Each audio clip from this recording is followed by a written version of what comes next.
आइए हम सुने विज्ञान की अनकही कहानियाँ। आइए हम सुने विज्ञान की अनसुनी कहानियाँ। एक नई दुनिया की आवाज आपकी आवाज, विज्ञान की आवाज, की आवाज। Celebrating Azadi Ka Amrit Mahotsav, we bring you a podcast series on STEM popularization. Science, technology, engineering, mathematics and medicine. Supported and catalyzed by the National Council for Science and Technology Communication, Government of India. This program is produced by Media for Community Foundation. Creative content and technical support is given by Salam Namaste Community Radio, Noida. एक नई दुनिया की आवाज आपकी आवाज, विज्ञान की आवाज, की आवाज, की आवाज। आज की प्रमुख स्टेम पॉपुलराइजेशन जानकारियाँ। विज्ञान के दुनिया से आज की जानकारियां।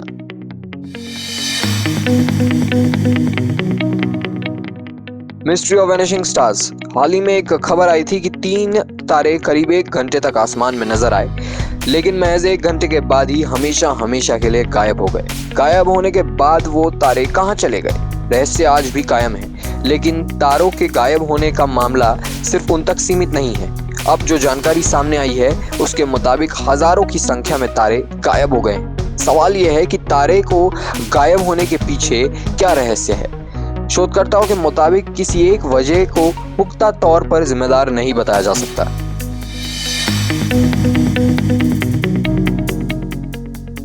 Blue sky. आखिर आसमान का रंग लाल पीला क्यों नहीं होता? यहाँ जाने नीले होने का साइंस।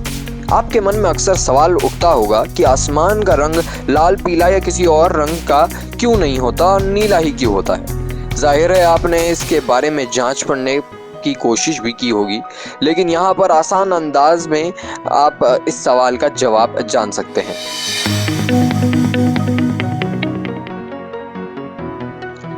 Blue sky reasons. आसमान को आप कहीं और से भी देखें तो नीला ही नजर आता है। सवाल ये है कि ये पूरी तरह किसी और रंग का क्यों नजर नहीं आता है। चाहे आप भारत से देखें, यूरोप से देखें या किसी और जगह से, चाहे मैदान में हो, रेगिस्तान में हो, जंगल में हो या कहीं से भी हो, आसमान का रंग हर जगह नीला ही नजर आता है। ये सवाल आपको परेशान जरूर करता होगा और खास तौर पर छात्रों के मन में इस तरीके के सवाल जरूर उत्पन्न होते हैं। दरअसल इसके पीछे कोई और वजह नहीं, सिर्फ और सिर्फ भौतिक विज्ञान इसका जवाब देने में सक्षम है। इसीलिए हम यहाँ समझने की कोशिश करेंगे कि आसमान नीला क्यों है। STEM amplifier. आज के हमारे अतिथि हैं डॉक्टर कमलाकन्नन कैलासम। ये वर्तमान में भारतीय नैनो विज्ञान एवं प्रायोगिक संस्थान में बतौर साइंटिस्ट एफ के पद पर कार्यरत हैं। ये वर्तमान में नैनो सामग्री के उन्नत कार्य पर कार्य कर रहे हैं। So I'm Dr. Kamalakannan Kailasam, working as a scientist F and a professor in Institute of Nanoscience and Technology. I belong to Energy and Environmental Unit. In my group, we are working on splitting water using sunlight to produce hydrogen. It is used as a fuel. It's a future fuel when compared to oil sources. And the next, we are also working on activation of very small molecules, for example, like carbon dioxide, which is responsible for the global warming, where we convert this CO2 to carbon dioxide to carbon monoxide and hydrogen, which is a syngas, which can be used in steel industries. And we also working with, for example, Tata Steel or the other oil companies to convert carbon dioxide to polycarbonates, which is the widely used plastic at the moment. The past, we started with a catalyst called carbon nitride, where we developed a little work on hydrogen evolution in the lab scale, where we produce hydrogen.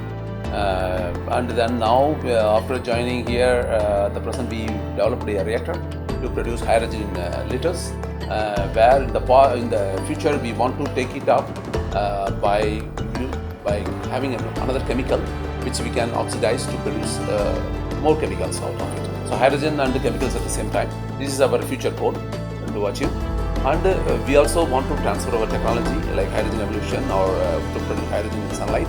And also for carbon dioxide, we want to make it as an 10 scale production using the industrial planes. How is the Indian industry associating with this project? Yeah, as I just briefly mentioned, for example, in hydrogen evolution, as the National Hydrogen Mission is announced by Prime Minister Modi, so we are working on to produce hydrogen in kilogram scale, which we are trying at the moment. And in that sense, we are collaborating with Tata Steel and also Bharat Petroleum to achieve task, which is what we are achieved so far now. We want to enhance the task and we will be achieving it. And the next thing is I told you carbon dioxide, which we want to use produce different chemicals, which they want to support. So, if you, let's say, as an energy in hydrogen production, actually in photocatalysis, I mean, by using sunlight to produce hydrogen is very new area. Only three or four players working in India, in all over the world. And we want to take it forward in case of efficiency. So, which we develop different catalysts, the other groups are working on different catalysts and we want to pursue through it. So, this is our immediate goal. So far, I have around 90 international publications with high impact patents. And patents, we have 2 patents. Any of the patent you would like to share a little with us? Yeah. So one of the patent is the catalyst which can do both produce hydrogen and also carbon dioxide to conversion to carbon monoxide or other chemicals. This is an organic semiconductor. It's called carbon nitrides, which is an area, which is an compound I mean, they're working for around 10 years or so. I'm working on 10 years on this material, which is very new material, which we want to explore, and it will have a promising future for apply in different fields. So, for example, if you take, let's say, hydrogen. So, I think 1 or 2 places it's reported that people are using hydrogen stove. For example, immediate goal I'm talking about.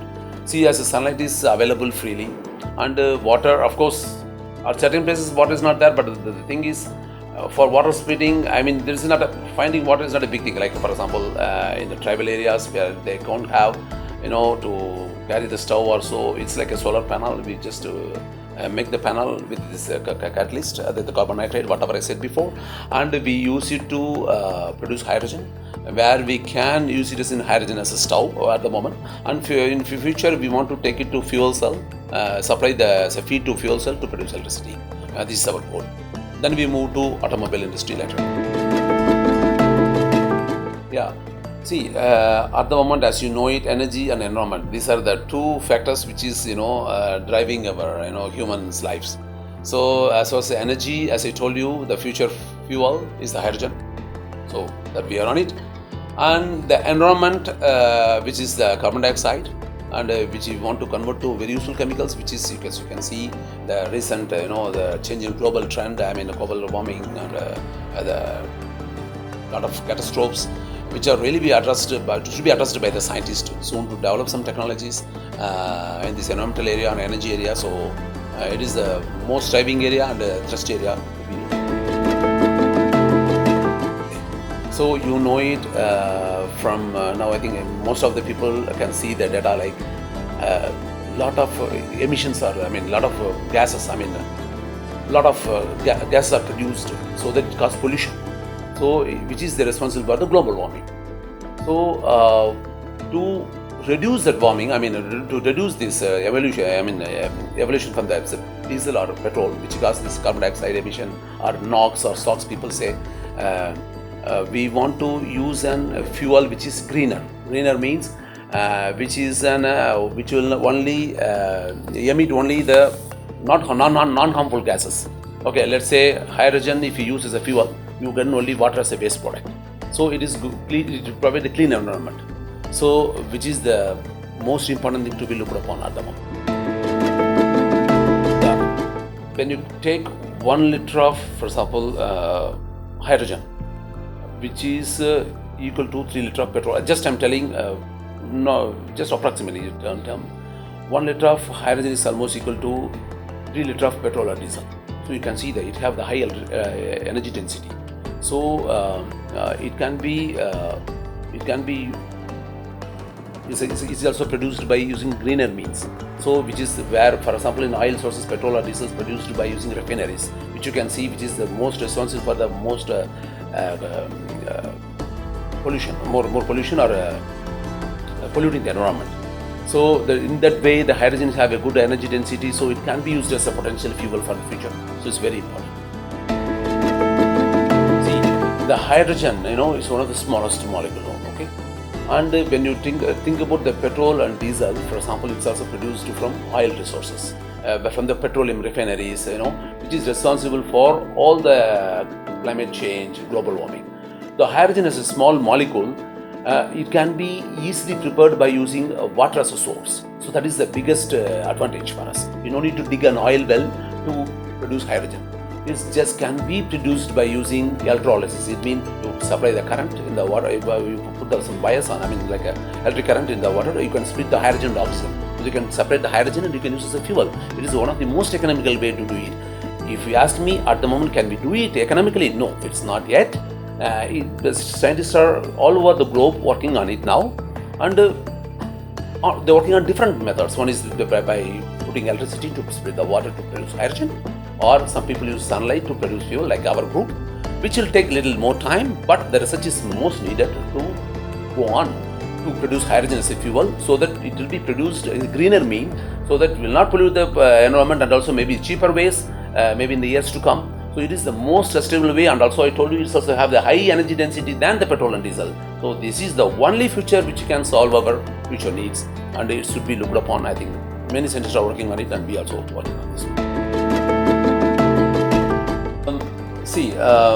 In India, for example, if you take hydrogen, only few countries they are working on they are driving the vehicles by using hydrogen at the moment, and the whole hydrogen is also coming from the oil sources.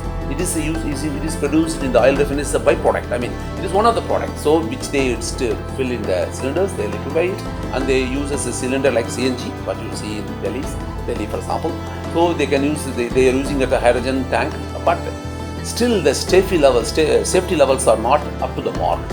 Where you just put it in your car and fit it in the car and just drive. So the storage is the biggest problem for hydrogen at the moment. The sources are available at the moment, but producing from water is one of the biggest challenge, and it will be one of the most economical way to do that. And in India, it just started, and it takes a little more time. And at the moment, people are working on electrolysis, as I told you, just put the current and just to produce hydrogen. And it's available in other places, which they split the water to produce hydrogen. Still, the economics is not yet right to be used by common man. So it will take a little more time. More research is needed all globally to use it as a fuel. So in overall, what I would say is we are not far behind the world population. To use this hydrogen as a fuel, but it's still take more time, which we have to consider our environmental conditions, like batteries, should not be put for or something like that. So we need to consider our situation and to just develop the engine such a way to drive the vehicles by using hydrogen.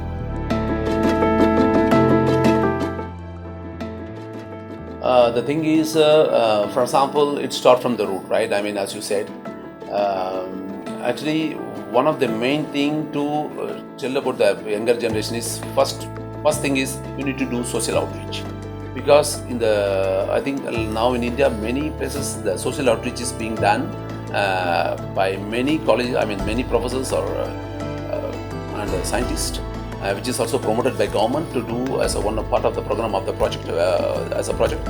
So we need to reach the students. We need to say about the renewable fuels. That's the first thing. So it should be in the curriculum. So that it should be put in their mind. The renewable fuel is the best for our future, best for our life, and is best for the all human beings and the whole well-being of the planet. So that should be thrusted upon in the school level and also the college level. So then many people can take it up as a research in future for the renewable energy sources, the renewable energy as a solution. Then automatically it will slowly, the area will be thrusted upon the people to do more research on this, and then we will get more people working on this and the benefits, of course.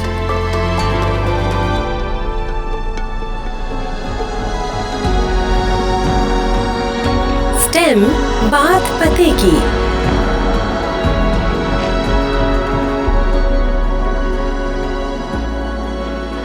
क्या आप जानते हैं एक चम्मच neutron star का भार mount Everest जितना?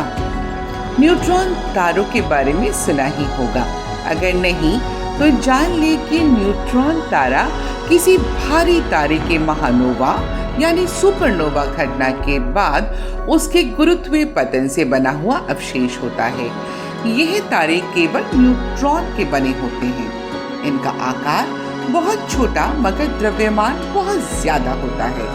एक चम्मच न्यूट्रॉन स्टार में नाभिकीय घनत्व का वजन लगभग 6 मिलियन टन होता है, या मान लो कि पृथ्वी के माउंट एवरेस्ट जितना एक चम्मच न्यूट्रॉन स्टार का घनत्व होता है। ये था आज का विज्ञान की आवाज। आपको ये पॉडकास्ट कैसा लगा हमें बताएं mediaforcommunity@gmail.com पर।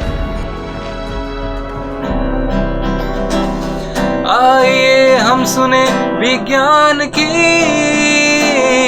अनकही कहानियाँ। आइए हम सुने विज्ञान की अनसुनी कहानियाँ। एक नई दुनिया की आवाज आपकी आवाज, विज्ञान की आवाज, की आवाज। Celebrating Azadi Ka Amrit Mahotsav, we bring you a podcast series on STEM popularization. Science, technology, engineering, mathematics and medicine. Supported and catalyzed by the National Council for Science and Technology Communication, Government of India. This program is produced by Media for Community Foundation. Creative content and technical support is given by Salam Namaste Community Radio, Noida. एक नई दुनिया की आवाज।